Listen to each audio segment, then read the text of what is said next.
The worst part wasn't seeing Derek's truck in my parents' driveway. It wasn't even the sound of his laugh drifting through the backyard gate, that same easy charm that had fooled everyone for 3 years. The worst part was my mother's face when she opened the front door and saw me standing there, uninvited to my own family's 4th of July barbecue. "Samantha," she said, not Sammy, never Sammy when she was disappointed.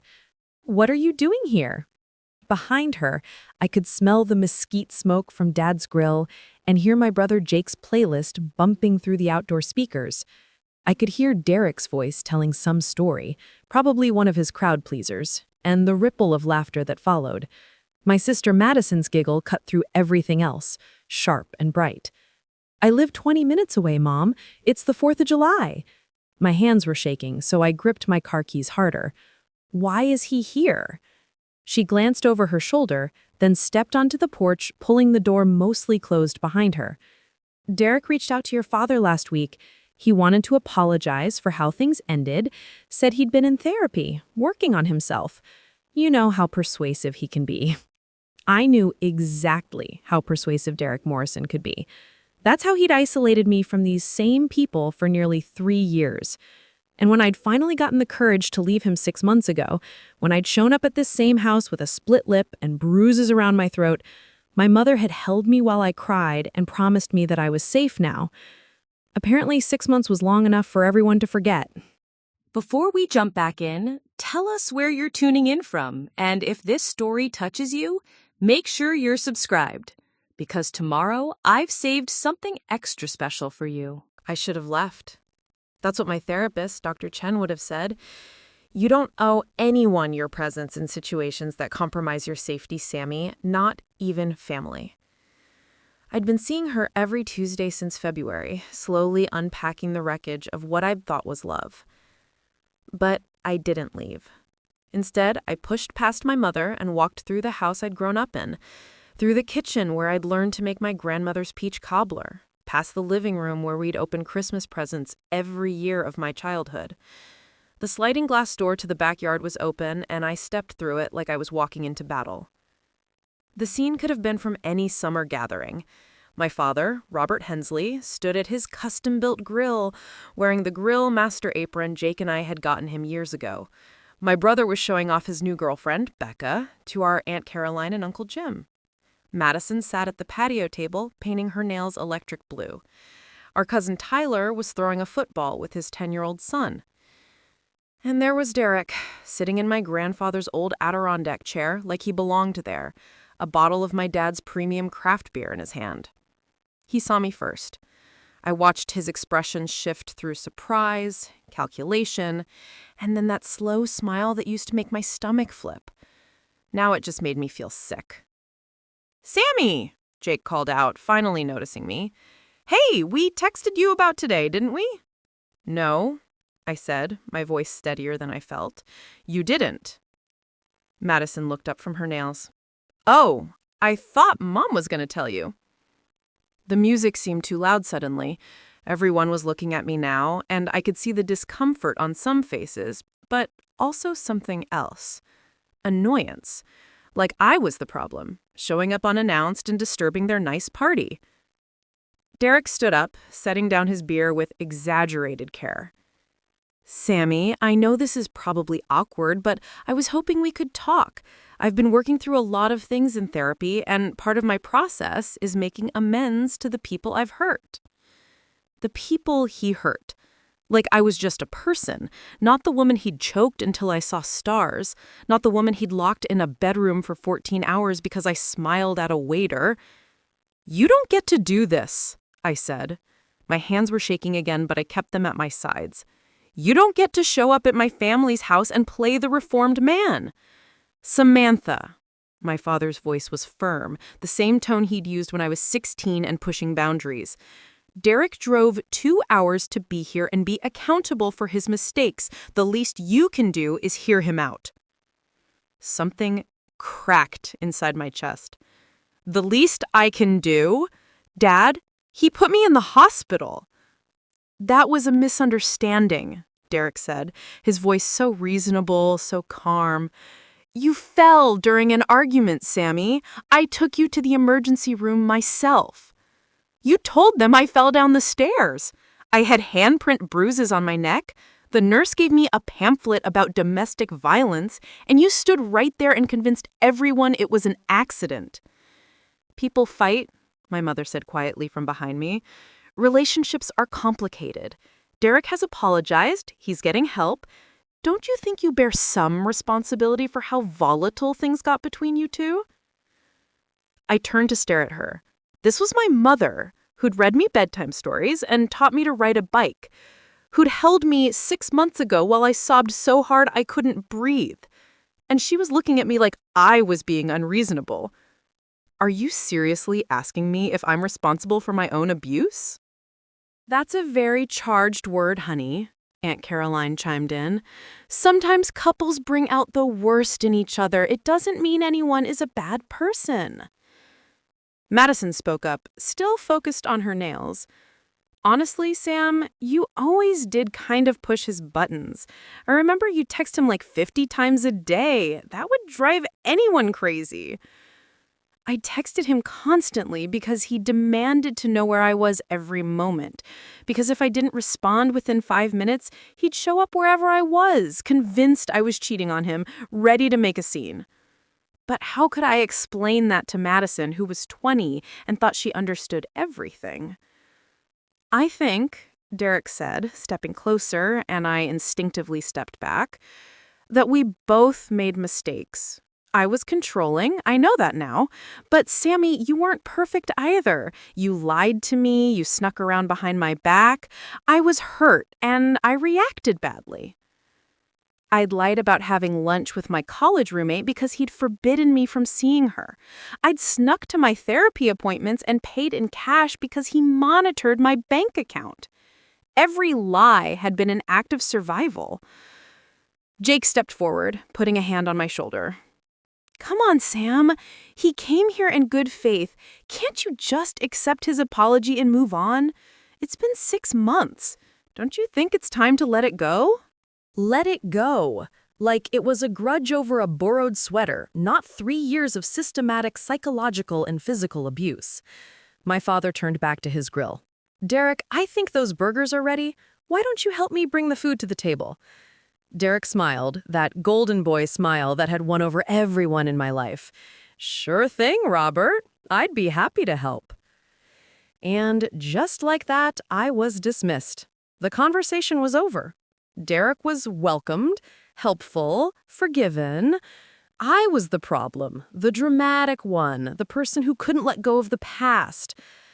I looked around at my family, these people who were supposed to protect me, who were supposed to believe me, who had seen the bruises and somehow decided that Derek's charm and apologies were more valuable than my safety.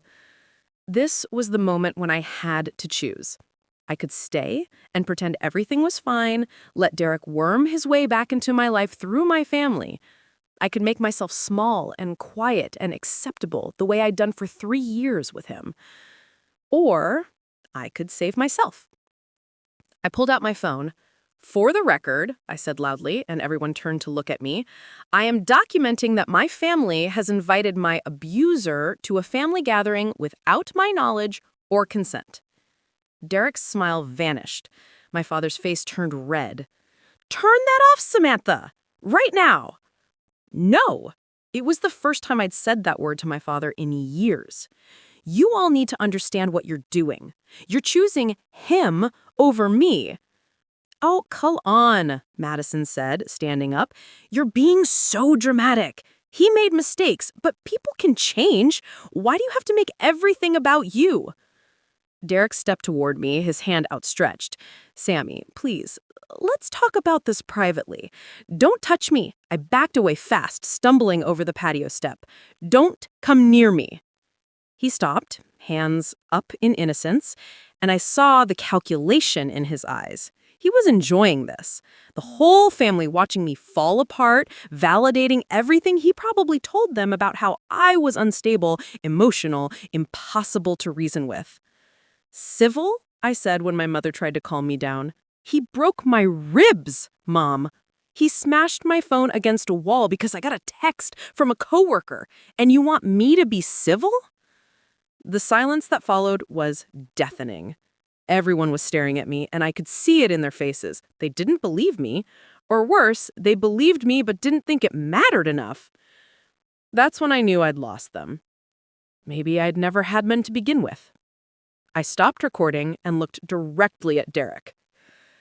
"You're right," I said quietly. "I am upset.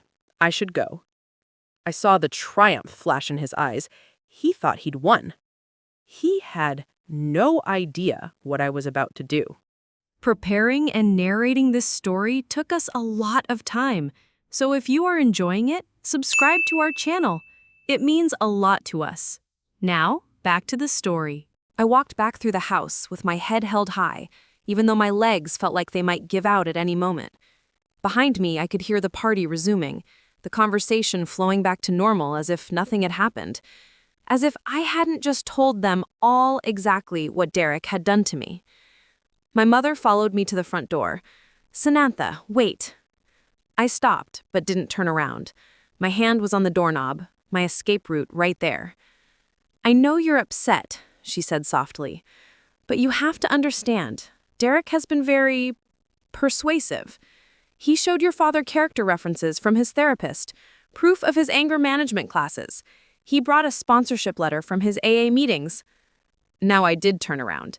"He doesn't have a drinking problem, Mom. He's completely sober when he hurts people. That's what makes it worse. He chooses it." She wrapped her cardigan tighter around herself, even though it was 85 degrees outside. "Your father thinks we should give him a chance. He says everyone deserves redemption." "And what do you think?" The pause was too long. I think you've both hurt each other, and maybe some distance and healing could help you see that relationships are complicated."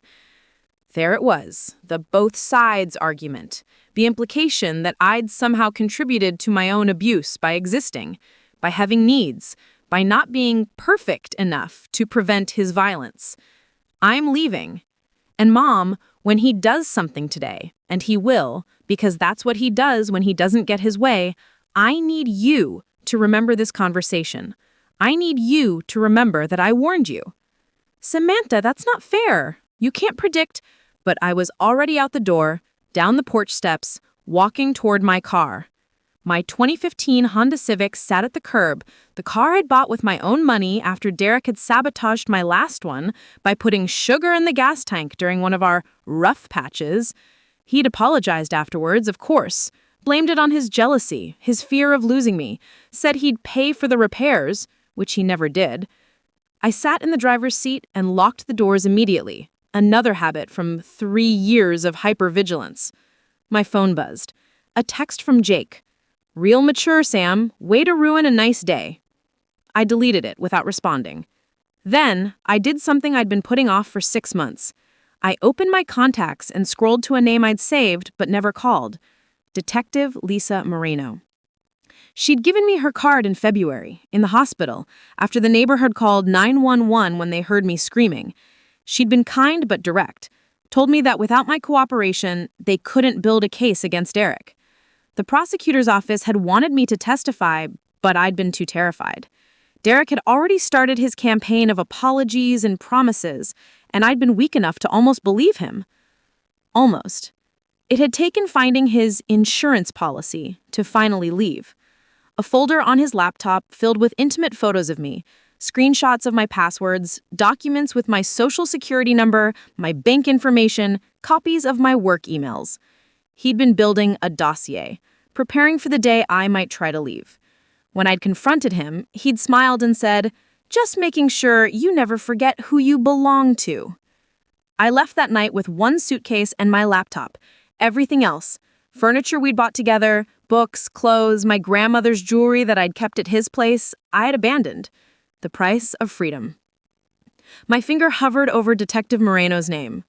If I called her now, told her Derek was violating the informal agreement to stay away from me, what would happen? Would she even care? The restraining order had never been officially filed because the prosecutor had said it would be hard to enforce across state lines after Derek moved to Richmond. Instead, I called someone else. Jordan Rivera, my best friend since college, the one Derek had successfully isolated me from for 2 years before I'd secretly reconnected with her during my exit planning. She answered on the second ring. Please tell me you're not at that barbecue. I'm sitting outside in my car. He's in there, Jordan. Derek is in my parents' backyard, drinking beer with my dad, and they all think I'm the crazy one. Get out of there. Come to my place. Marcus is making his famous fish tacos, and we have that rosé you like. Marcus was Jordan's husband, a software engineer who had never liked Derek, never trusted him. He had been one of the few people who'd asked me directly if I was okay during those 3 years. I'd lied and said yes, but he known. I could see it in his eyes. I can't just leave. If I leave, Derek wins. He gets my family, he gets to rewrite history, and I become the bitter ex who couldn't move on. Sammy? Jordan's voice was firm. He already has your family, at least for today. You can't force them to see what they don't want to see, but you can protect yourself. She was right. I knew she was right. But something kept me in that car, parked on the street, watching the house where I'd grown up. Through the front windows, I could see into the living room. Madison had come inside and was sprawling on the couch, probably scrolling through Instagram. She looked so young, so sure of herself. I'd been like that once. Before Derek. My phone buzzed again. This time it was an unknown number. My stomach dropped. Derek had my number blocked on my phone, but he could always use other phones, borrow them from friends, use apps that disguise caller ID. The text read, I saw your car. Still outside? We should talk. Just the two of us. I can explain everything. I miss you, Sam. -D. My hand started shaking. He was watching me. Right now, from somewhere in that backyard, he could see my car and knew I hadn't left. Another text. I know you're scared, but I'm different now. I can prove it. Give me 5 minutes. Please. This was the pattern. This was always the pattern. The apology, the promise to change, the plea for just one more chance. And underneath it, the implied threat. I know where you are. I'm watching you. You can't escape me. I took a screenshot of both texts and sent them to Detective Moreno with a message. Derek Morrison is at my parents' house in Pinewood Heights. He's contacting me despite our agreement.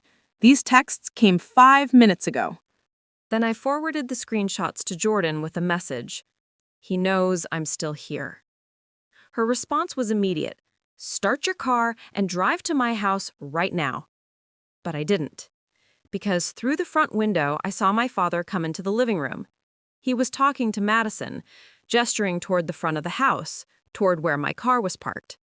Madison sat up, looked toward the window, and I could read her lips. She's still out there? My father's expression was annoyed. He walked toward the front door. I should have driven away.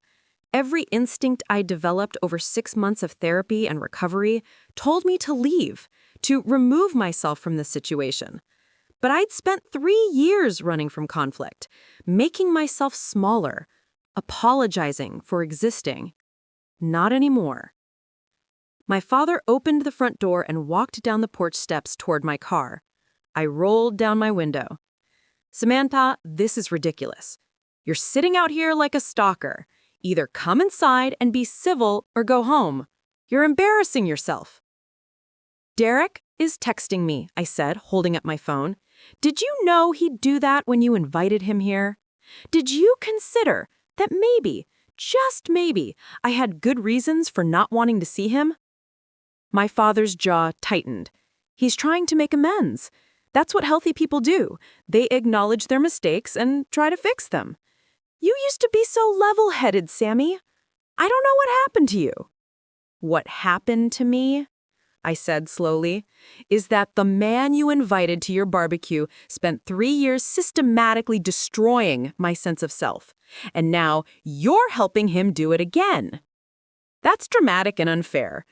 Derek made mistakes, yes, but so did you. Relationships take 2 people, and from what he's told us, you weren't exactly innocent in how things fell apart. There it was.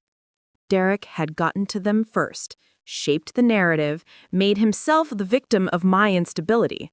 It was brilliant, really.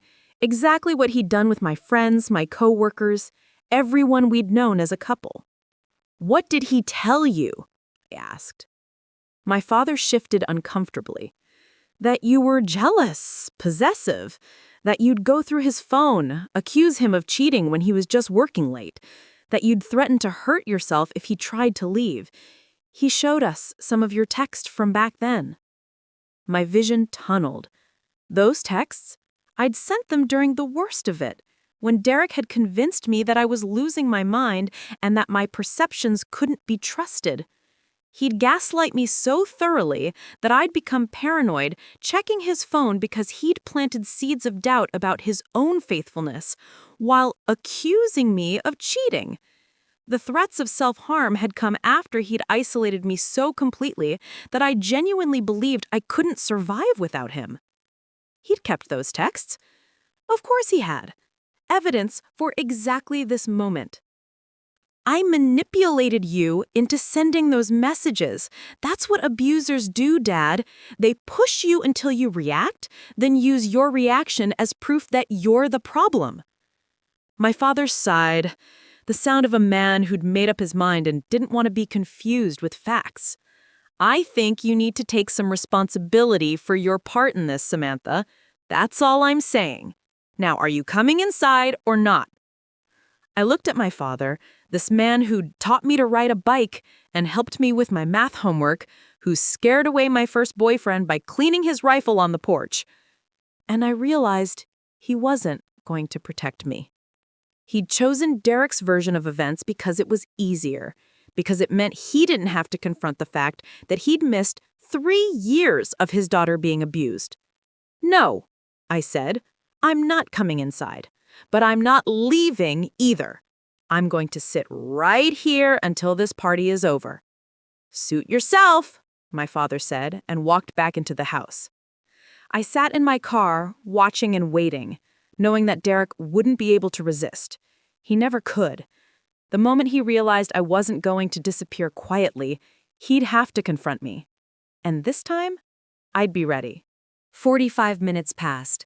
I sat in my car with the windows up and the air conditioning running, watching the house. Jordan had texted me 6 times, each message more insistent than the last. Detective Moreno had responded with a simple, "Document everything. Do not engage with him directly. Call 911 if he approaches you." Through the backyard gate, I could hear the party continuing. Someone had turned up the music. I recognized the song, "Sweet Home Alabama," one of Derek's favorites. He used to play it every weekend while working on his truck, singing along off-key. I thought it was charming once. My phone rang. Not a text this time, but an actual call from another unknown number. I let it go to voicemail, then immediately played the message. Derek's voice filled my car. "Sammy? I know you're still out there. Your dad told me. Look, I get it. You're angry, you feel ambushed. But I drove 2 hours to see your family, to try and make things right. The least you could do is talk to me for 5 minutes. I'm not the monster you've made me out to be in your head. I've changed. I've done the work. Just give me a chance to prove it. I'm going to walk out front in 10 minutes. Please don't drive away. We can sit in my truck, completely public, safe. You can even keep your phone out if that makes you feel better. 10 minutes, Sammy. That's all I'm asking." I saved the voicemail and sent it to Detective Moreno and Jordan. Then I opened my car's camera app and positioned my phone on the dashboard mount, pointing it toward the sidewalk. If Derek came out here, every second would be recorded. Jordan called immediately. "Do not talk to him. Sammy, I swear to God, if you get out of that car—" "I'm not going to," I said, "but I need to see what he does when I don't comply. I need proof of who he really is." "You already have proof. You have hospital records. You have your own testimony." "Which nobody believes," I interrupted. "My own family thinks I'm being dramatic. They think we just had a toxic relationship where we both did bad things. I need them to see him without the mask." Jordan was quiet for a moment. "That's a dangerous game." I know, but I've been playing it safe for 6 months, and where has that gotten me? He's in my parents' backyard, drinking beer with my father, playing the victim.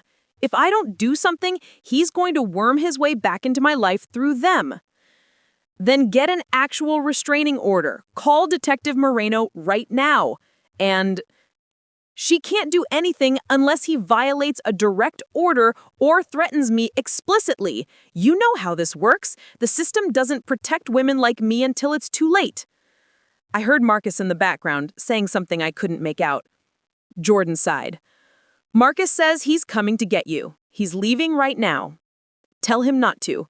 I need to handle this myself. Sammy! I love you, Jordan, but I have to go. He'll be out here any minute. I hung up before she could argue further and turned off my phone's ringer. The last thing I needed was a call interrupting whatever was about to happen. 8 minutes later, the front door opened. Derek walked out alone, dressed in the same outfit I'd seen him in earlier, dark jeans and a fitted gray t-shirt that showed off the gym muscles he'd developed in the past 6 months. He had always been handsome. That was part of the problem.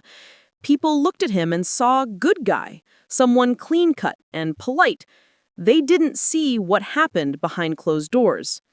He walked down the porch steps and headed straight for my car. I locked the doors again, even though they were already locked, and pressed record on my phone camera. Derek knocked on my window, that same gentle smile on his face. Hey, can we talk? I shook my head but didn't roll down the window. Come on, Sammy, don't be like this. I just want to talk. He tried the door handle, found it locked, and his smile tightened just slightly. I'm not going to hurt you. There are people right inside. You're completely safe. Safe. That word in his mouth was obscene. I still didn't respond, just kept my eyes on him, my phone recording everything. His smile faded. You know you can hear me, and I know you're probably recording this, which is fine. I have nothing to hide. I'm just trying to have an honest conversation about what happened between us. Don't I deserve that? After 3 years together, don't I deserve at least a conversation? I reached for my notepad in the passenger seat and wrote in large letters, "No, leave me alone." I held it up to the window. Derek's jaw clenched. Really? That's how you're going to be? After I drove all this way, after I've been nothing but respectful to your family, after I've worked so hard to become a better person, you can't even give me 10 minutes? I wrote again. You're harassing me. Harassing you? His voice rose slightly. I'm standing on a public sidewalk trying to have a conversation with someone I cared about for 3 years. That's not harassment, Sammy. That's called being a human being. A car drove past, slowing down slightly as the driver noticed our interaction. Derek immediately stepped back from my car and waved at the passing driver with a friendly smile, like we were just two people having a normal chat. The moment the car rounded the corner, his expression shifted back to irritation. You're making a scene, he said quietly. Your neighbors are going to see you sitting out here like some kind of stalker. Is that really the look you want? Another manipulation, making me responsible for the scene he was creating. The front door opened again and Madison stepped out. Derek, everything okay out here? Yeah, totally fine. Just trying to talk to your sister, but she's not interested. No worries. Madison walked down the steps, her phone in her hand. She was recording too, I realized, but not Derek. Me. She was recording me sitting in my car. Sam, seriously, you're just gonna sit out here all day? This is so weird. I rolled down my window an inch. Tell him to go back inside and leave me alone. He's just trying to talk to you. God, you're being so extra right now. Everyone inside thinks you're being crazy. Good, I said. Let them think that. Tell Derek to leave me alone. Derek held up his hands in surrender. Hey, I'm not trying to cause problems. If Sammy doesn't want to talk, that's her choice. I respect that. He looked directly at my phone, knowing I was recording. I completely respect your boundaries, Sammy. I'm going to go back inside now, but the offer stands. If you change your mind and want to have a civil conversation, I'm here. He turned and walked back toward the house, putting his arm around Madison's shoulders like they were old friends. "Come on, Mad. Let's leave your sister to whatever she's doing out here." I watched them go back inside, and I realized what he'd just done. He'd come out here, tried to engage me, and when I refused, he'd retreated respectfully in front of witnesses. Madison had recorded the whole thing. To anyone watching, it would look like I was the unreasonable one, the ex who couldn't move on, who sat outside her family's house refusing to talk. But I had his voicemail. I had his texts. I had proof that this accidental encounter was anything but. My phone buzzed. A text from my mother. "Derek just told us you're still outside, honey. This has to stop. You're embarrassing yourself. Either come inside and be part of the family or go home." Another text, this one from Jake. "Madison just showed me the video of you sitting out there refusing to talk to Derek. What is wrong with you? He was being completely nice and you treated him like a criminal?" I wanted to scream. I wanted to drive my car through the front window of the house. I wanted to make them all see what I saw, understand what I understood. Instead, I texted Jordan, "I need you to do something for me. Remember that folder I gave you for safekeeping? The one from Derek's laptop?" Her response came quickly. "The creepy insurance policy folder? Yeah, I have it. I need you to send me the 3 worst screenshots, the ones that prove he was planning to control me even if I left." "Why? What are you doing?" "Showing my family who they invited to their barbecue." 3 minutes later, my phone chimed with incoming files. I opened them and felt sick all over again, even though I'd seen them before. The first was a spreadsheet Derek had created tracking my menstrual cycle for 18 months, information he'd used to predict when I would be emotional and therefore easier to manipulate. The second was a document titled Leverage, containing screenshots of arguments where I'd said things I regretted, photos taken without my knowledge, copies of my work emails that he'd accessed from my laptop. The third was the worst. A Word document where he'd written detailed plans for what he'd do if I ever tried to leave him, including which of my friends he'd contact to explain my mental health issues, which family members would be most sympathetic to his side, and how he'd position himself as the victim of my instability. My family wanted to know who Derek really was. I was about to show them. I forwarded all 3 screenshots to my mother's phone with a single message. "This is what you invited into your home. This is who Derek really is. He made these documents while we were still together, planning how to destroy me if I ever left him." Then I sent them to my father, to Jake, to Madison, even to Aunt Caroline. I attached one more message. "The man drinking beer in your backyard tracked my periods to know when I'd be easier to control. He has a document called Leverage, filled with private information he stole from me. He wrote out a detailed plan for how to turn all of you against me. You don't have to believe my words, but these are his, in his own handwriting, from his own computer." For 3 minutes, nothing happened. I sat in my car, my hands shaking, wondering if I'd just made everything worse. Maybe they'd accuse me of faking the screenshots. Maybe they'd say I'd taken things out of context. Maybe they'd find some way to make this my fault too. Then my phone rang. My mother. "Where did you get these?" Her voice was strange, tight. "From his laptop. Before I left him, I found a folder titled Insurance Policy. That's what he called it. His insurance policy against me ever leaving or telling anyone what he'd done. There's more, Mom. Hours worth of surveillance footage he took of me without my knowledge. Recordings of our arguments that he edited to make me look unstable.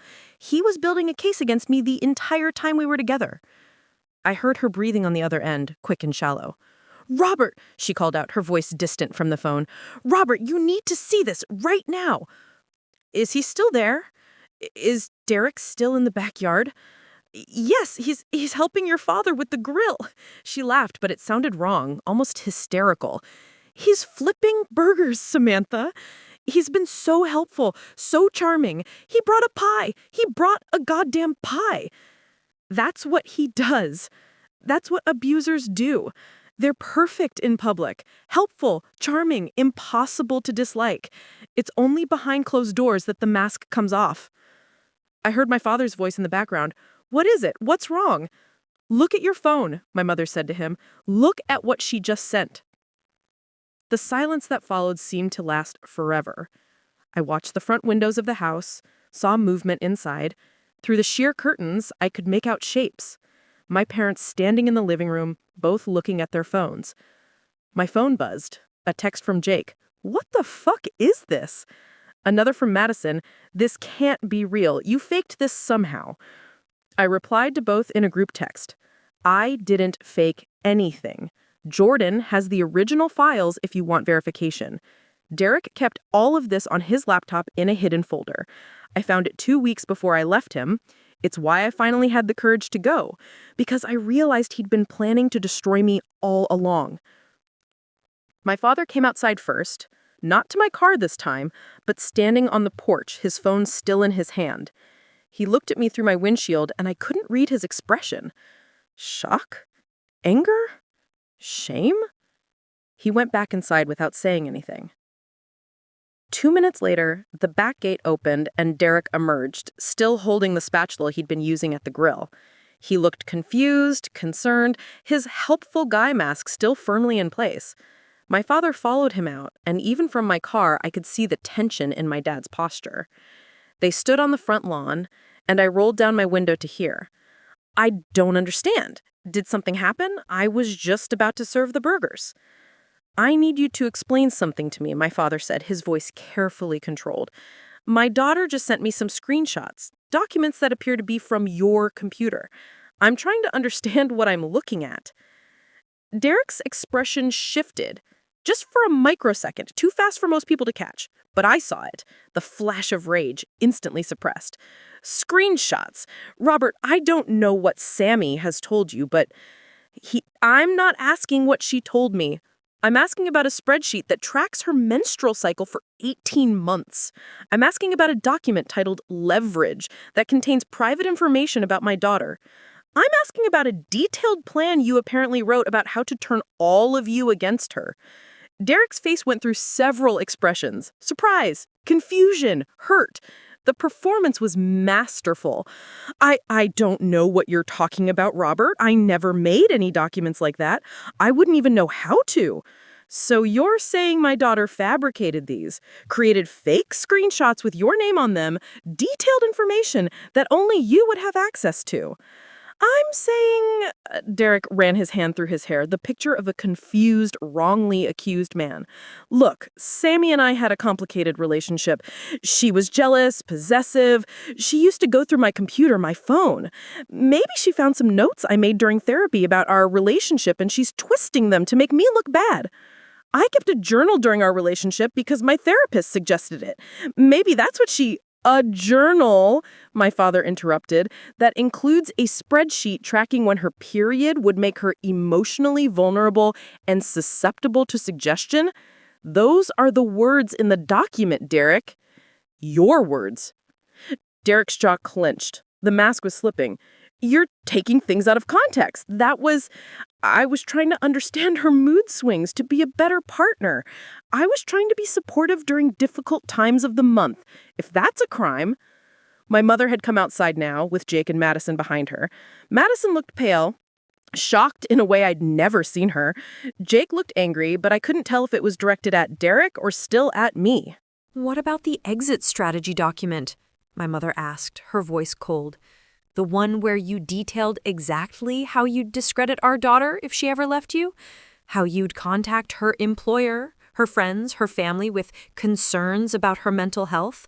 How you'd use edited recordings of arguments to prove she was unstable?" Derek's expression hardened. "You're all ganging up on me based on supposed evidence that I've never seen. This is exactly what Sammy does. She manipulates situations, plays the victim, turns people against each other.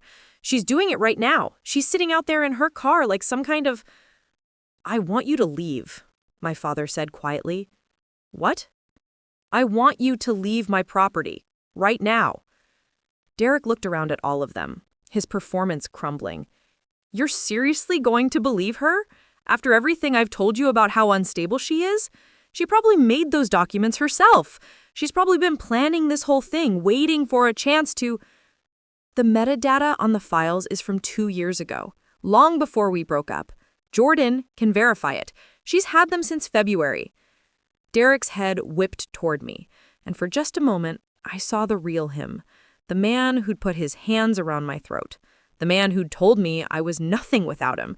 The man who'd promised to ruin my life if I ever left.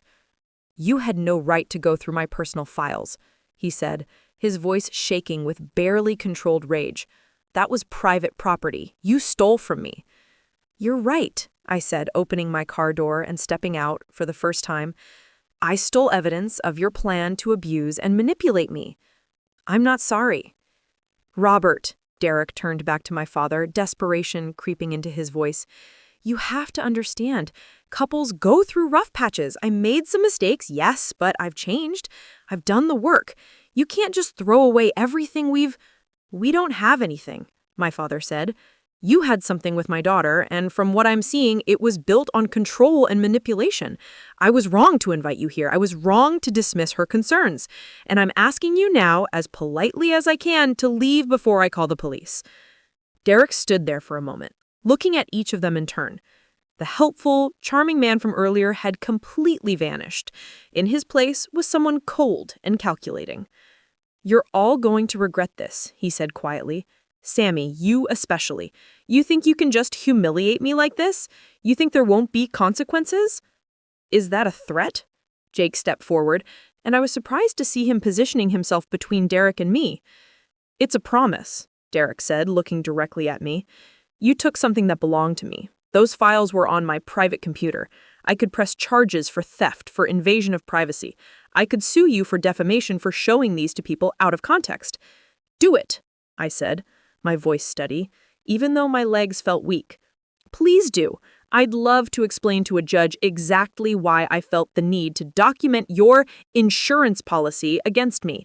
I'd love to have those files examined by professionals who understand patterns of abuse and control." Detective Moreno's car pulled up to the curb. I hadn't called her, but Jordan must have. She stepped out, still in plain clothes, but with her badge visible on her belt. "Everything okay here?" she asked, her eyes immediately assessing the situation. "Detective Moreno, perfect timing. Derek Morrison was just threatening me. I have it on my phone's recording." Derek's face went white. "I didn't threaten anyone. I was just leaving." "Good," Detective Moreno said. "I suggest you leave now and don't come back. And, Mr. Morrison, I'll be reviewing those documents Ms. Hensley mentioned, the ones from your computer. They might be very interesting to the prosecutor's office, especially in light of the dropped charges from February." Derek looked at all of us one more time, and I could see him calculating, trying to figure out if there was any way to salvage this. But he was outnumbered, outmaneuvered, and for the first time since I'd known him, he had no control over the situation. "This isn't over," he said, but it sounded hollow. "Yes," I said, "it is." He walked to his truck, got in, and drove away. No one spoke until his taillights disappeared around the corner. Then my mother started crying. My mother sat on the porch steps, her face in her hands, shoulders shaking. Madison stood frozen on the lawn, staring at the spot where Derek's truck had been. Jake kept running his hands through his hair, pacing back and forth. My father just stood there, looking older than I'd ever seen him. Detective Moreno approached me quietly. "Are you okay?" "I don't know," I said honestly. "Ask me tomorrow. I'm going to need copies of those files, everything you have from his computer. And I want you to file for a formal restraining order first thing Monday morning. After what just happened, after those threats, a judge will grant it." He said he'd sue me for taking his files. Let him try. Detective Moreno's smile was grim. Discovery in that case would be very interesting. He won't sue you, Miss Hensley. Men like him rely on their victims staying silent. The last thing he wants is a legal proceeding where all of this becomes public record. She handed me her card again, even though I already had her number. "Call me if he contacts you. Any contact at all. Texts, calls. Showing up anywhere you are. Document everything. I will. She nodded to my parents and left, her presence having served its purpose. The moment her car disappeared, the silence became unbearable. Samantha? My father's voice cracked on my name. I need to sit down. We all went inside, to the living room where we'd celebrated every Christmas, every birthday, every milestone. But this felt different. The room felt smaller somehow, charged with things unsaid. My mother finally looked up at me. Her eyes were red, mascara streaking down her cheeks. Why didn't you show us those files in February when you first left him? Because I was terrified, and because I didn't think you'd believe me even with proof. He'd already started working on you, hadn't he? Even back then he was planting seeds. My father sank onto the couch beside my mother. He called me in March, said he was worried about you, that you'd been acting erratically before you left, said you accused him of things that never happened. He sounded so concerned, so genuine. That's his specialty. He sent me articles, my father continued, staring at his hands, about false abuse allegations, about how some people fabricate stories during breakups, about personality disorders that make people believe their own lies. He made it sound like he was trying to help us understand what you were going through. The manipulation had been even more thorough than I had realized. Derek hadn't just shown up today hoping to charm his way back into my family's good graces. He'd been laying groundwork for months. Madison finally spoke, her voice small. I told my friends you were being dramatic about the breakup. I told them you always exaggerated things for attention. The words should have hurt, but I was too exhausted to feel anything beyond a dull ache. I know. I'm sorry, Sam. I'm so sorry. Those documents? The way he tracked you like some kind of science experiment? That's so sick. Jake stopped pacing and looked at me. The bruises. When you came here in February with the split lip and the marks on your neck. We saw them. I saw them. But Derek called me 2 days later and said you attacked him first, that he was only defending himself. He said you had a history of getting physical during arguments. I never attacked him, I said quietly. Not once. Even when he was hurting me, I never fought back. I was too afraid of what he'd do if I did. He showed me a scar on his arm, said you'd scratched him so badly it left a permanent mark. He seemed so hurt by it, like he was the victim. I remember that scar. Derek had gotten it from his toolbox at work, a jagged cut from a piece of sheet metal. But he'd told me the same lie that he told Jake, that I'd done it during a fight that I didn't even remember because I'd been in one of my episodes. He showed me the scar so many times that I started to doubt my own memory of that day. Gaslighting at its finest. Everything he told you was a lie. Every explanation, every concern, every worried phone call, it was all part of his plan. You saw in that document, he wrote down exactly what he was going to do. Isolate the target, control the narrative, turn family against her, maintain position as the reasonable party. My mother made us sound like a wounded animal. I told you you were being dramatic when you said he was abusing you. I said relationships were complicated. I said you needed to take responsibility for your part in things. Mom. No, let me finish. She looked at me with devastated eyes. I victim blamed my own daughter. I took the side of the man who was hurting her. What kind of mother does that? The kind who was manipulated by an expert. Derek has been doing this his whole life, Mom. He wasn't my first girlfriend. I looked into his past after I left. There were 2 others before me, both with similar stories. One of them got a restraining order. The other just disappeared from social media entirely. My father's head snapped up. You knew about other victims? I found out in March. I hired a private investigator with money I'd saved. I needed to know if I was crazy, if maybe he was right and I was the problem. The investigator found his exes. One of them talked to me on the phone. I paused, remembering that conversation. She told me that Derek had done the same thing to her family, charmed them, turned them against her, made her look unstable. When she finally left, her own parents didn't speak to her for 6 months because they believed his version of events. Jesus Christ, Jake muttered. Where is she now? The woman who talked to you. She's living in Oregon under a different name. She changed her identity because Derek wouldn't stop finding her. Every time she moved, he'd track her down, send flowers to her new job, show up at her apartment building, always with some excuse, always playing the heartbroken ex who just wanted closure. The room fell silent again. Aunt Caroline appeared in the doorway, having apparently been listening from the kitchen. I owe you an apology too, Samantha. I said some terrible things today about you pushing his buttons. You didn't know. I should have known. I should have believed you. She came into the room and sat on the arm of my chair. Your Uncle Jim and I are leaving. We don't want to impose on whatever you all need to work through, but I want you to know that I believe you now. Completely. After she left, my father cleared his throat. What happens now? With Derek.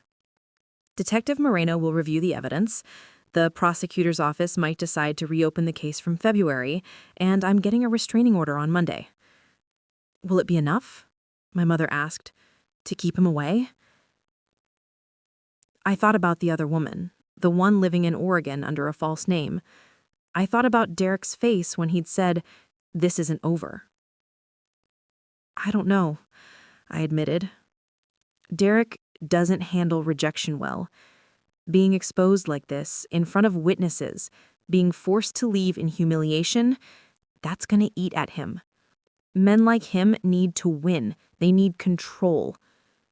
So he'll come back, Jake said. It wasn't a question. Probably. Not tonight, maybe not this week, but eventually, yes.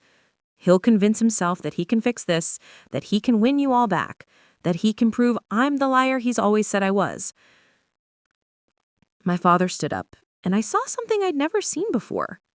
Real fear in his eyes. Then we need to be ready. We need to protect you. Dad? No, I'm serious. I invited that man into our home. I believed him over my own daughter. I put you in danger. His voice was shaking now. I will not make that mistake again. Whatever you need, security cameras, a lawyer, somewhere safe to stay, you tell me and it's done. My mother nodded emphatically. We're going to make this right, Samantha, however long it takes. I wanted to believe them. I wanted to feel safe in their promises. But I'd felt safe before, and it had been an illusion. Derek had taught me that safety was something you had to create for yourself, that you couldn't rely on anyone else to protect you. Still, looking at my family's faces, the guilt, the determination, the dawning understanding of what I'd been through, I felt something shift. Not forgiveness, not yet, but maybe the possibility of it, somewhere down the road. There's something else, I said. Something I need you all to understand. Derek is going to try to contact you again. Maybe not immediately, but he will. He'll have explanations for those documents. He'll say I altered them or took them out of context, or that they were part of some therapeutic exercise his counselor recommended. He'll be convincing, because that's what he does. We won't listen, Madison said firmly. You might. He's very good. And he'll wait until the shock of today wears off, until you start second-guessing what you saw. He'll catch you alone, maybe Jake at the gym or Madison at the coffee shop she always goes to. He knows your routines. He spent months learning everything about this family. The look on Jake's face told me he was remembering all the conversations he'd had with Derek, all the casual information he'd shared about his life, his schedule, his habits. So what do we do? My mother asked. You block his number. All of you. You don't engage if he approaches you in public. You walk away and call me immediately. You don't read emails from him or messages from unknown numbers. And most importantly, you don't let him make you doubt what you saw today. Those documents are real. His threats were real. Everything I've told you about him is real. My father pulled out his phone and right there in front of me, blocked Derek's number. Then he handed it to my mother, who did the same. Jake and Madison followed suit. It was a small gesture, but it meant everything. We should have done this 6 months ago, my father said quietly. We should have protected you then. You're protecting me now. That's what matters. But even as I said that, even as I felt the first fragile threads of reconciliation forming between us, I couldn't shake the feeling that this wasn't over. Derek Morrison didn't lose gracefully, and I had just handed him the biggest loss of his life. My phone buzzed. An unknown number. I showed it to everyone before opening the message. I underestimated you, Sammy. That won't happen again. Enjoy your victory. It's temporary. D. My mother's face went pale. He's threatening you again. No, I said, forwarding the message to Detective Moreno. He's promising to come back. Then we'll be ready, Jake said. And for the first time in years, I believed my family might actually have my back. I just hoped it would be enough. Monday morning, I sat in the courthouse waiting room with Jordan on one side and my mother on the other. The restraining order paperwork was already filed. Now I just had to wait for my name to be called. You don't have to be nervous, Jordan said, squeezing my hand. You have everything documented. The judge will grant it. But I was nervous anyway. The legal system hadn't exactly been kind to me the first time around. In February, when I'd reported Derek to the police, the officers had been sympathetic, but ultimately told me that without visible injuries requiring hospitalization, without witnesses to the actual assault, it would be a he said, she said situation. The prosecutor had declined to pursue charges, suggesting instead that I focus on moving forward. Now I was back, trying again, armed with Derek's own words as evidence. My mother had barely slept since Saturday. I could see it in the dark circles under her eyes, the way her hands trembled slightly as she clutched her purse. She'd insisted on coming today, despite my protests. Samantha Hensley, a bailiff called my name. The courtroom was a woman in her 50s named Patricia Yates. She read through my petition with an expression that gave nothing away, occasionally making notes on the margins. The courtroom was nearly empty, just me, my lawyer, a family law attorney my father had hired immediately, and a court reporter. Miss Hensley, Judge Yates said finally, you're requesting a 2-year restraining order against Derek Morrison based on a history of domestic violence and recent threatening behavior. I see here that charges were previously filed and dropped. Can you explain why? My lawyer started to speak, but Judge Yates held up a hand. I want to hear from Miss Hensley directly. I stood up, my legs shaky. I was afraid, Your Honor. Derek had convinced me that no one would believe me, that I'd ruined my own credibility by staying with him so long. He also told me that if I testified against him, he'd make sure everyone I knew saw intimate photos he'd taken of me without consent. I was ashamed and I was scared, so I asked the prosecutor to drop the charges. And what changed?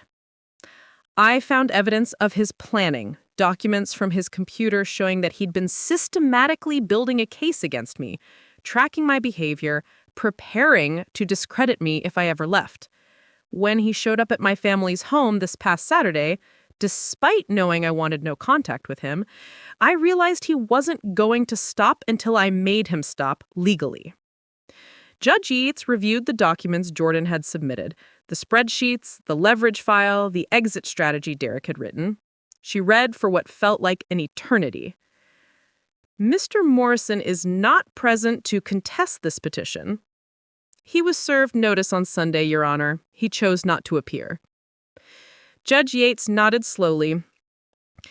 Based on the evidence presented, and given Mr. Morrison's documented pattern of control and manipulation, I'm granting a 2-year restraining order. Mr. Morrison is prohibited from contacting Miss Hensley directly or indirectly, from coming within 500 feet of her residence or workplace, and from contacting any member of her immediate family for the purpose of relaying messages to her. She looked at me over her reading glasses. Miss Hensley, this order is only as effective as your willingness to enforce it. If he violates it, even once, you call the police immediately. Understand? Yes, Your Honor. Thank you. Walking out of the courthouse, I felt lighter than I had in months. It was just a piece of paper, but it was something. Legal protection, a line Derek couldn't cross without consequences. My mother hugged me in the parking lot, holding on longer than necessary. I'm proud of you, she whispered, for fighting back. I should have fought back 3 years ago. You fought back when you were ready. That's what matters. Jordan drove me back to my apartment, a small one-bedroom I'd rented in March, closer to the city, farther from anywhere Derek knew. I had changed my routines, my grocery store, my gym. I had become a ghost in my own life, always looking over my shoulder. Want me to stay? Jordan offered as we pulled up to my building. No, I'm okay. Marcus is probably wondering where you are. Marcus understands, but she didn't push it. Call me later. Promise. Inside my apartment, I locked the door, engaged the deadbolt, and set the chain. Then, I checked every window, every closet, under the bed, the ritual I performed every time I came home. Dr. Chen said eventually the hypervigilance would fade. I wasn't sure I believed her. My phone rang. My father. Did you get it? He asked without preamble. 2 years. He can't come near me, can't contact me or any of you. I heard him exhale, long and slow. Good. That's good. Listen, I wanted to tell you, I've been making some calls to people I know in construction, people who know people. Word is going around about Derek. What kind of man he is. He's going to have a hard time finding work in this area. Dad, you don't have to. Yes, I do. I should have done it 6 months ago. Hell, I should have done it 3 years ago when you first brought him around. I should have seen through him. He's good at hiding it. That's no excuse. I'm your father. Protecting you is my job, and I failed. We talked for a few more minutes before he had to go. After I hung up, I sat on my couch and let myself feel it. All the fear, the relief, the exhaustion. I'd won a battle. The war might not be over, but I'd won today. My phone buzzed with a text from an unknown number. My stomach dropped before I even opened it. Congratulations on your restraining order. Very impressive. But you know as well as I do that a piece of paper won't keep me away if I really want to see you. Sleep well, Sammy. -D. My hands started shaking. He was already violating the order, less than 2 hours after it was granted. I screenshotted the message and called Detective Moreno. I'm on my way, she said immediately. Don't respond to him. Don't engage at all. She arrived 20 minutes later with another officer, a young man named Torres. They documented the text, the timestamp, everything. This is a clear violation, Detective Moreno said. We can pick him up for this. Where is he? Do you know? His last known address is in Richmond, but we'll find him. In the meantime, I want you to consider staying somewhere else for a few days, somewhere he doesn't know about. I'm not running anymore. It's not running, it's being strategic. He's escalating, Miss Hensley. This text, it's him testing boundaries, seeing if you'll enforce the order. When we arrest him for this, he's going to be angry, possibly violent. I thought about the woman in Oregon, living under a false name. Was that my future? Always hiding, always afraid? I'll stay with Jordan, I said finally, just for a few days. After the police left, I packed a bag. Clothes, toiletries, my laptop, the folder of evidence I kept in my fireproof safe. As I was zipping up my suitcase, someone knocked on my door. I froze. Through the peephole, I could see a delivery person in a uniform holding a large bouquet of flowers. "Delivery for Samantha Hensley," the person called out. I didn't open the door. "Who are they from?" "Card says from someone who will always care." Derek. It had to be Derek. "I don't accept them," I said through the door. "Please take them back." "I need a signature for—" "I'm not signing anything. Take them back or leave them in the hallway. I don't care." The delivery person left, and through the peephole, I watched them place the flowers on the floor before walking away. I waited 5 minutes, then quickly grabbed the flowers and brought them inside. Not to keep them, but to check if there was anything dangerous attached. Derek was creative with his intimidation tactics. The card was handwritten. "Some mistakes can't be fixed with restraining orders. You embarrassed me in front of people who mattered. That has consequences. See you soon." Not love, not apology, a threat. Clear and direct. I photographed everything, the flowers, the card, the delivery timestamp. Then I called Detective Marino again. "He's not even trying to hide it," she said, her voice tight with anger. "This is good for us, bad for him. Every violation is more evidence. We're putting out a warrant for his arrest now. What if you can't find him?" She was quiet for a moment. "Then you need to be very, very careful, Samantha. Men like Derek, when they lose control, when they're humiliated publicly, they become unpredictable. They escalate." After we hung up, I sat on my couch surrounded by my packed bags and the flowers Derek had sent me, and I realized something. This was never going to end. Not really. Derek would keep coming back, keep testing boundaries, keep trying to punish me for leaving him. The restraining order was just paper. The police could only respond after he did something. The legal system was always one step behind. I was on my own in the ways that mattered. My phone rang again. This time it was Madison. "Sam, you need to come home, like right now." "What's wrong?" "Derek just left our house. He came to the door asking for Dad, saying he needed to clear the air like men. Dad told him to leave or he'd call the police, and Derek just smiled, this creepy, cold smile. Then he said, 'Tell Sammy I stopped by. Tell her she knows she's scared. She should be.'" My blood ran cold. Did Dad call the police? They're on their way. But Sam, he knows where we live. He knows all of our schedules. What if he comes back? "He will," I said quietly. "That's what he does. He escalates until someone stops him." How do we stop him?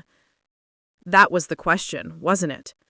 How do you stop someone who doesn't care about consequences, who sees restraining orders as challenges, who gets more dangerous the more cornered he becomes? "I don't know," I admitted, "but I'm about to find out." I grabbed my bag and headed for the door. If Derek wanted a confrontation, if he was done hiding behind his masks and ready to show everyone who he really was, then maybe it was time to give him exactly what he wanted. On my terms this time. I didn't go to my parents' house. Instead, I called Detective Marino from my car and told her my plan. "Absolutely not," she said immediately. "You are not using yourself as bait. That's not how this works." "Then how does it work? He violated the restraining order 3 times in 2 hours. He's threatening my family. When are you going to catch him? After he actually hurt someone?" "We have units looking for him right now. His truck was spotted near the Westfield Mall 20 minutes ago. We'll find him." "And then what? He'll get arrested, spend a night in jail, post bail, and be back on the street angrier than before. You know how this goes, Detective. The system doesn't protect women like me until it's too late." I could hear her frustration through the phone. "What do you want me to say, Samantha? That you're right? Fine, you're right. The system is broken, but that doesn't mean you should put yourself in danger. I'm already in danger. At least this way I have some control over when and where it happens." There was a long pause. "What's your plan?" I told her. She didn't like it, but she didn't hang up either. 30 minutes later, I was sitting in the parking lot of Riverside Park, the place where Derek and I had our first date 4 years ago. It was public, well lit, with security cameras covering most of the area. I'd texted him from a burner phone app. You want to talk? Let's talk. Riverside Park, the bench by the fountain. 1 hour. Come alone, or I leave. I knew he'd come. Men like Derek couldn't resist the opportunity to win, to have the last word, to prove they were still in control. Detective Marino and 3 other officers were positioned throughout the park in plain clothes. Jordan was in her car at the far end of the lot, watching through binoculars. My phone was recording in my jacket pocket. Backup audio in case anything went wrong. Derek's truck pulled into the lot 45 minutes later. He was early, probably hoping to catch me off guard. He sat in his vehicle for a few minutes, checking his surroundings, then got out and walked toward me. He looked different. Tired. Angry. The charming mask he usually wore was completely gone. "You came," he said, stopping a few feet from the bench. "You violated a restraining order multiple times today. The police are looking for you." "Let 'em look." He sat down on the opposite end of the bench, maintaining distance. Smart. He knew I was probably recording. "You really did it, didn't you? Turned my whole life upside down?" "You did that yourself." "No, Sammy. You went into my private computer, stole my personal files, and showed them to people to make me look like a monster. Everything I wrote in those documents, that was private. That was me trying to process my feelings, trying to understand our relationship. You tracked my menstrual cycle to know when I'd be emotionally vulnerable? I was trying to be a supportive partner. I was trying to understand your mood so I could be there for you. And you twisted it into something sick." This was the Derek I knew. The one who could rewrite reality, who genuinely seemed to believe his own lies. "Why did you come here?" "Because you invited me. Because despite everything, I still care about you. I still think we could fix this if you just listen." "I'm not getting back together with you, Derek. That's never going to happen." His jaw clenched. "I know that. I'm not stupid. But you don't get to just destroy my reputation, turn my family against me, get me fired from my job. You got yourself fired. My boss saw the police at my apartment this morning, asked questions. Suddenly I'm a liability to the company image." He laughed, but there was no humor in it. 4 years with that company, and they dumped me because of your accusations. They're not accusations. They're facts. Your version of facts. Your twisted interpretation of a relationship that was complicated for both of us. I turned to face him fully. "I made mistakes, Sammy. I admit that. I was controlling sometimes. I got jealous. I said things I shouldn't have. But you weren't perfect either. You pushed me. You knew exactly how to make me angry, and then you'd act all innocent when I reacted. I never deserved what you did to me. And I never deserved what you're doing to me now." His voice rose, and I saw Detective Marino shift position in my peripheral vision. "You set me up." "Of course you did. Always one step ahead, aren't you?" "Derek Morrison, you are under arrest for violating a restraining order and for making criminal threats. Stand up and put your hands behind your back." "I didn't threaten anyone. I was speaking hypothetically about what could happen. That's not illegal. You just threatened to post revenge porn. We have multiple witnesses and a recording. Stand up now." For a moment, I thought Derek might run.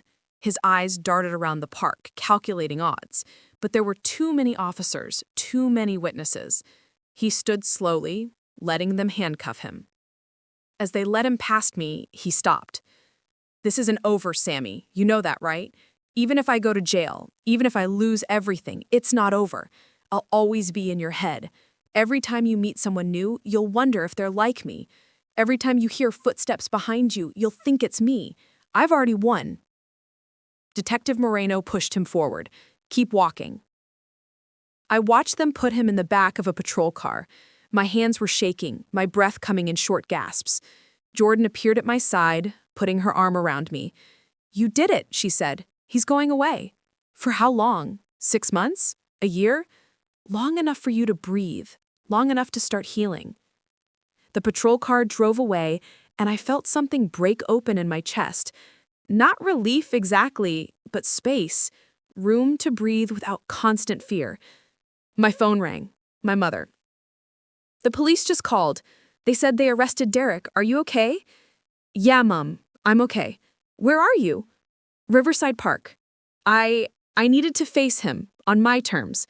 Oh, honey, her voice cracked. You shouldn't have had to do that alone. I wasn't alone. Jordan's here, the police were here, and you're here now on the phone. I wasn't alone. We talked for a few more minutes before she made me promise to come to dinner that week. Family dinner, she said. No drama, just us. A chance to rebuild what Derek had broken. After I hung up, Jordan drove me back to her place. Marcus had made soup and crusty bread, comfort food, for a day that had been anything but comfortable. We sat at the kitchen table, and for the first time in months, I told them everything. Not just the highlights, not just the worst moments, but everything. The slow erosion of my self-worth, the way he'd isolated me so gradually I didn't notice until it was complete, the 1,000 small cruelties that had added up to 3 years of my life lost. What happens now? Marcus asked when I'd finished. Now I figure out who I am without him, without the fear, without the constant looking over my shoulder. I paused. Dr. Chen says trauma doesn't just disappear when the threat is removed. It lives in your body, in your nervous system. I'll probably be dealing with this for years. But you'll be dealing with it alive, free. That's what matters, Jordan said. She was right. I was alive. I was free. Derek was in custody, facing multiple charges that would likely send him to prison. The restraining order was in effect. My family finally believed me, finally understood. It wasn't a perfect ending. There would be court dates, testimony, the long process of the legal system. Derek would probably appeal, probably try to contact me through lawyers or mutual acquaintances. The woman in Oregon had warned me about that, how men like Derek never truly let go. But tonight, for the first time in 3 years, I went to sleep without checking the locks 3 times, without sleeping with my phone clutched in my hand, without the nightmare that he was standing over my bed. I slept in Jordan's guest room, and when I woke up in the middle of the night, heart pounding from a dream I couldn't remember, I didn't panic. I reminded myself where I was, who I was, what I'd survived. Derek Morrison had tried to destroy me. He tried to make me doubt myself, to isolate me, to convince everyone I was crazy. He failed. And that, in the end, was the only victory that mattered. Up next, you've got 2 more standout stories right on your screen. If this one hits the mark, you won't want to pass these up. Just click and check them out. And don't forget to like, subscribe, and turn on the notification bell so you don't miss any upload from us.